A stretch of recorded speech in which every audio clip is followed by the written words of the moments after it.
and especially of the southwestern part of West Kharsail district.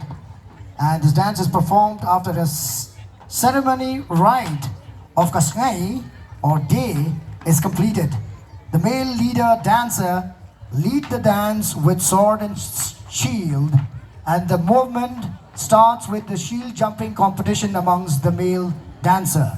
The practices is that one who fails to cross the shield is considered the loser and is not entitled to celebrate by raising the sword overhead, and follow in joining with the female dancer who keep on waiting around them.